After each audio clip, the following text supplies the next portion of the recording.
अस्सलाम वालेकुम। कैसे हैं आप सब? उम्मीद करती हूँ आप सब खैरियत से होंगे। मैं भी अल्हम्दुलिल्लाह बिल्कुल ठीक हूँ। अगर आप मेरे चैनल पर नए हैं और अभी तक इसको सब्सक्राइब नहीं किया तो प्लीज़ इसे सब्सक्राइब कीजिए। बेल आइकन का बटन दबाना बिल्कुल ना भूलिएगा, क्योंकि इसको दबाने से आपको मेरी हर नई आने वाली वीडियो सबसे पहले देखने को मिलेगी। वीडियोज़ अच्छी लगें आपको तो इन्हें लाइक कीजिए, फैमिली और फ्रेंड्स में शेयर कीजिए। आज जो मैं आपके साथ मज़ेदार रेसिपी शेयर करने वाली हूँ वो है हरा मसाला चिकन। इसे हरियाली चिकन भी कहते हैं। आप इसे बीफ में भी बना सकते हैं, मटन में भी बना सकते हैं। मैं इसको चिकन में बना रही हूँ।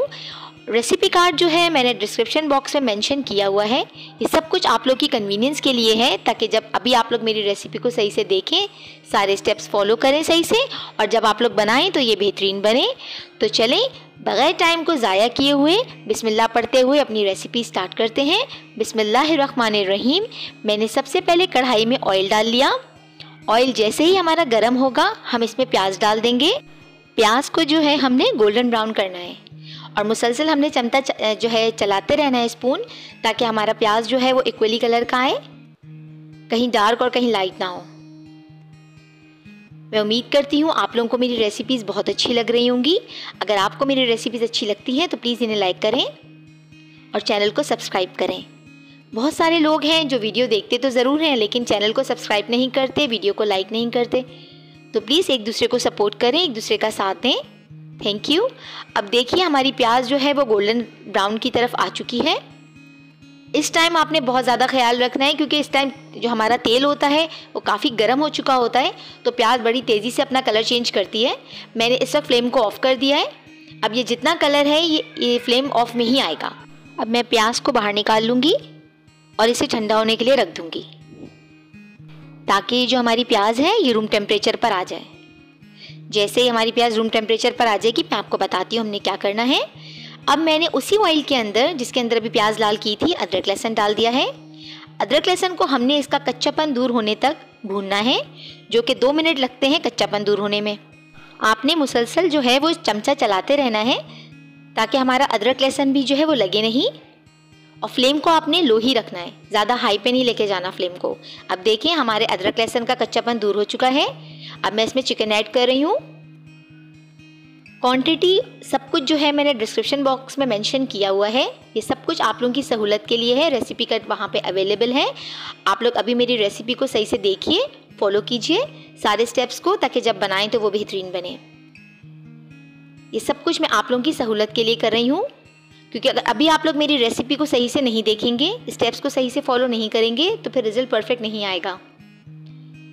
हमने चिकन को भी सही तरीके से फ्राई करना है, भूनना है इसका कलर चेंज होने तक। चिकन का जो कलर है वो चेंज होने में तकरीबन 5 मिनट लगते हैं।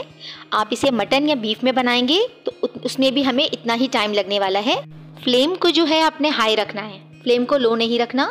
और जैसे ही हमारे चिकन का कलर जो है वो चेंज हो जाएगा, जो कि बस होने ही वाला है, तो हम इसके अंदर नमक डाल देंगे। ये मैंने नमक डाल दिया इसके अंदर। फिर मैं हल्दी डालूंगी, और बस यही मसाले डालकर, हल्दी और नमक, हमने चिकन को 2 मिनट तक फ्राई करना है, ताकि हल्दी का प्यारा सा कलर जो है वो हमारे चिकन पे आ जाए पूरा। और कोई मसाले भी इसमें नहीं डालने हमने। फ्लेम को जो है हमने हाई रखना है, फ्लेम को लो मत रखिएगा। और जैसे ही देखिए माशाल्लाह हमारी चिकन का कलर जो है वो चेंज होने लगा है, तो बस अब हम इसमें जो है वो दही डाल देंगे। दही डाल के भी हमने इसको हाई फ्लेम पे ही पकाना है, ताकि हमारे दही का जो पानी है वो ड्राई हो जाए।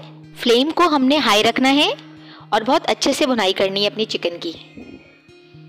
मुसलसल हम चमचा चलाते रहेंगे। देखिए अब जो चिकन है वो डन के करीब है, बिल्कुल 2 मिनट इसको हो चुके हैं।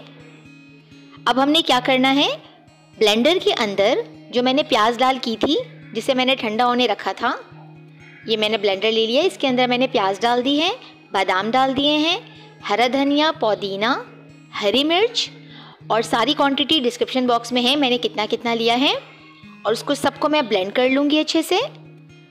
और इनको ब्लेंड करके हमने इनका एक फाइन पेस्ट बना लेना है इन सारी चीज़ों का।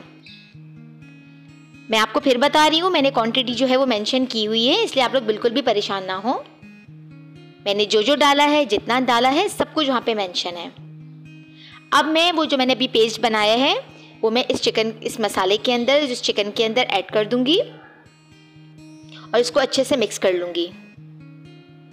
इसको अच्छे से मिक्स करेंगे हम और 3 से 4 मिनट हमने इसको भूनना है। जैसे ही इसको ऑयल रिलीज हो जाएगा तो फिर हम इसमें पानी ऐड कर देंगे। अब देखें इसका ऑयल जो है वो रिलीज हो चुका है। ये देखिए आप, इसका ऑयल अच्छे से रिलीज हो गया है। अब मैं इसके अंदर पानी डाल दूंगी। 1/2 कप से भी कम मैंने पानी डाला है, जिसमें हमारी चिकन बेहतरीन टेंडर हो जाएगी। अब इसको मैं कवर कर दूंगी। कवर करके मैंने इसको 7 से 8 मिनट तक जो है वो पकाना है। अब देखिए 7 से 8 मिनट हो चुके हैं। मैं कवर उठा रही हूँ। माशाल्लाह कितनी ज़बरदस्त तैयार हुई है हमारी हरियाली चिकन। अब इसको अच्छे से मिक्स कर देंगे हम गरम मसाला डालकर और ज़ीरा पाउडर डालकर। ये दोनों मैंने 1/2 टीस्पून लिए थे। अच्छे से मिक्स करके और इसको कवर कर देंगे। अब मैं आपको इसका फाइनल लुक दिखाती हूँ। देखिए माशाल्लाह से हमारी चिकन कितनी ज़बरदस्त तैयार हुई, कितना ज़बरदस्त इसका फाइनल लुक आया है। ये जितनी मज़ेदार और लजीज़ देखने में लग रही है उतनी ही मज़ेदार और लजीज़ ये खाने में भी है। आप यकीन कीजिए बहुत मज़े की बनी थी। आप इनको बॉयल राइस के साथ सर्व कर सकते हैं, तंदूरी नान के साथ कर सकते हैं, चपाती के साथ भी और पराठों के साथ भी, जैसे आपका दिल चाहे। इफ्तार में चाहें तो भी बना सकते हैं और अगर चाहें तो सहरी में भी खा सकते हैं। मैंने कोई ज़्यादा मिर्चें नहीं डाली थी, बहुत ही लाइट सी मिर्चों के साथ बहुत ही मज़ेदार चिकन तैयार है। मैं उम्मीद करती हूँ आपको मेरी आज की रेसिपी भी बहुत अच्छी लगी होगी। मुझे इसी तरह सपोर्ट कीजिए, मुझे इसी तरह अपना साथ दीजिए। मुझे बहुत ज़रूरत है आपके साथ की, आपके सपोर्ट की। मुझे फीडबैक ज़रूर दीजिएगा। आप मुझे इंस्टाग्राम और फेसबुक पे भी फॉलो कर सकते हैं। लिंक्स मैंने डिस्क्रिप्शन बॉक्स में मेंशन किए हुए हैं, मैंने दिए हुए हैं। प्लीज़ मुझे वहाँ भी आपके साथ आपके सपोर्ट की ज़रूरत है। मुझे फॉलो कीजिए। मैं उम्मीद करती हूँ आप लोग इंशाअल्लाह ताला मुझे इसी तरह सपोर्ट करते रहेंगे जैसे कर रहे हैं। बहुत मज़ेदार और बहुत ही लजीज रेसिपी के साथ फिर हाजिर होंगी। तब तक के लिए मुझे इजाज़त दीजिए। अपनी दुआ में याद रखिएगा। अल्लाह हाफिज़।